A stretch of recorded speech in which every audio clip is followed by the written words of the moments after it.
Coucou les jardiniers! Hello les jardinières! Vous connaissez Rustica l'hebdo? Rustica, le site internet? Eh bien maintenant, écoutez Rustica! Avec ses nouvelles séries de podcasts. Vous avez des questions? Rustica vous répond. Bonjour à toutes et à tous, bonjour Alain. Bonjour Patricia. Nous sommes très heureux de vous retrouver pour ce rendez-vous de jardinage avec la rédaction de Rustica et ce nouvel épisode de la rubrique Affaires au jardin. Alain, l'hiver s'installe avec son lot de grisailles et de froid. Les jardins et la nature se sont endormis et l'envie de soleil, de verdure et de fleurs devient de plus en plus forte au fil des jours. Vous avez une solution pour lutter contre cette morosité ambiante et apporter de la gaieté dans les jardins, sur les balcons et les terrasses. Tous les végétaux ne sont pas endormis en hiver. Certaines plantes vivaces et quelques arbustes profitent même de cette saison qui paraît si ingrate pour nous gratifier d'une belle floraison. Et certains offrent même des parfums surprenants. Ah, vous nous faites rêver. Quelles sont ces plantes ayant un attrait hivernal ? Aujourd'hui, je vais me limiter aux arbustes à floraison hivernale. Et parmi ceux-ci, il y a le cerisier d'hiver, Prunus subhirtella autumnalis rosea. Cet arbuste fleurit d'octobre à février ou mars, par alternance quand les températures restent positives. Avec ses petites fleurs semi-doubles, légères et gracieuses, ce cerisier d'ornement enchante les journées grises. Sa petite taille permet de l'accueillir dans tous les jardins, mais aussi en bac sur une terrasse ou dans une cour ensoleillée. Autre arbuste incontournable en hiver, la viorne de Bonne-Nantes, Viburnum bonnantense. C'est un petit arbuste caduc et rustique qui fleurit tout au long de l'hiver au moindre redout.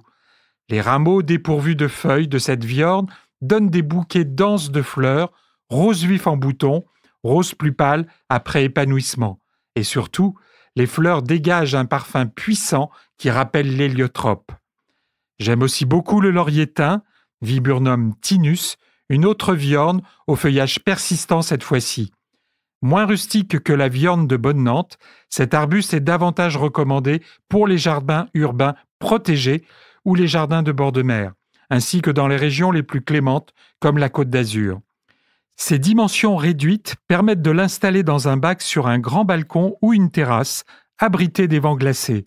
Sa floraison se prolonge de décembre jusqu'au mois d'avril, les grands froids pouvant l'interrompre.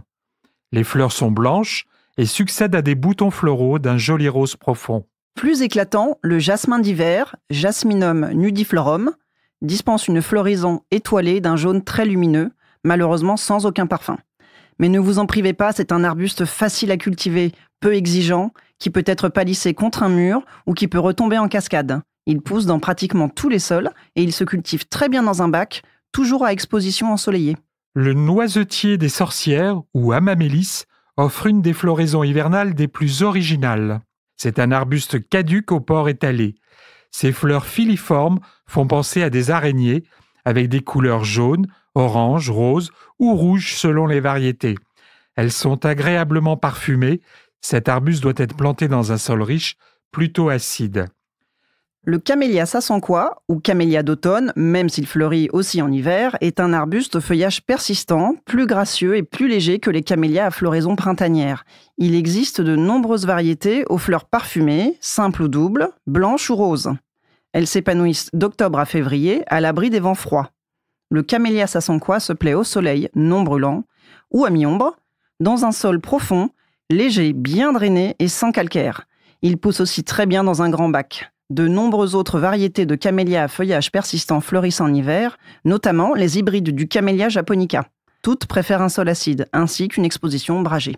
Les bruyères d'hiver, Erica carnea, sont fleuries du mois de novembre jusqu'au printemps. Parfaites à l'ombre ou à la mi-ombre, au pied des rhododendrons ou d'autres arbustes de terre de bruyère, pour profiter d'un sol acide nécessaire à leur développement, elles forment des coussins ou des tapis denses couverts d'une multitude de fleurs.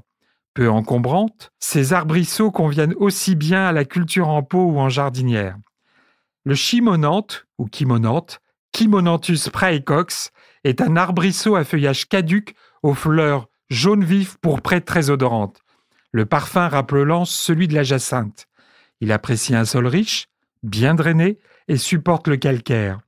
Exposé en plein soleil ou à mi-ombre, il pousse jusqu'à plus de 2 mètres de hauteur en pleine terre.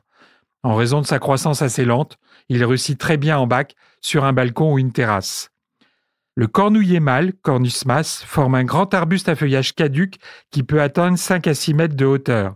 Il donne une profusion de petites fleurs jaunes parfumées et mellifères dès le mois de février si le froid n'est pas trop intense, bien avant l'apparition des feuilles.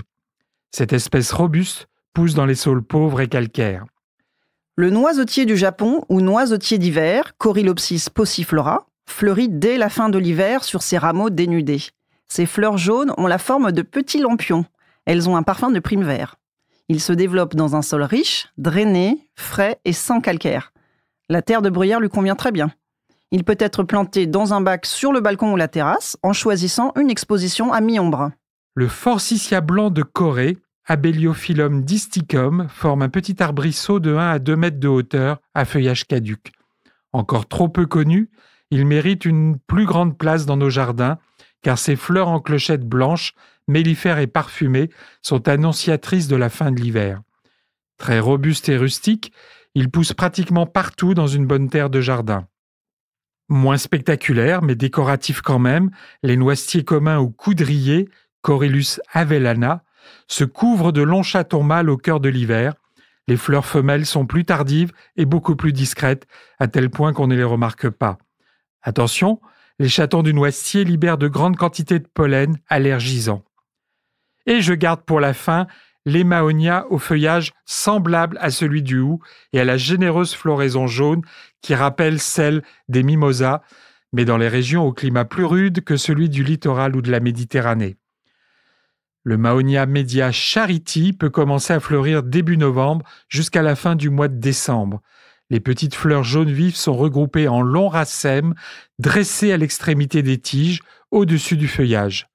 Très proche, la variété Winterson a un plus grand développement et une floraison un peu plus tardive. Plus petit, le Mahonia à feuilles de houx, Mahonia aquifolium, ne dépasse pas 1 mètre de hauteur et se couvre de gros bouquets de petites fleurs parfumées en février et mars. Et pour finir, comment ne pas parler du mimosa, Acacia dealbata et ses nombreuses variétés, malheureusement réservées aux régions où les températures ne descendent pas trop en dessous de 0 degré. Sa floraison dorée, aussi spectaculaire que parfumée, est un enchantement vers le mois de février, à tel point qu'elle a suscité des grandes fêtes sur la Côte d'Azur, son pays de prédilection. Dans les autres régions, les mimosas arrivent parfois à fleurir quand l'hiver n'est pas trop rigoureux. Merci Alain pour cette longue énumération qui devrait nous permettre de fleurir nos balcons, nos terrasses et nos jardins tout au long de l'hiver. À très bientôt pour un nouvel épisode de cette série Affaires au jardin avec Rustica.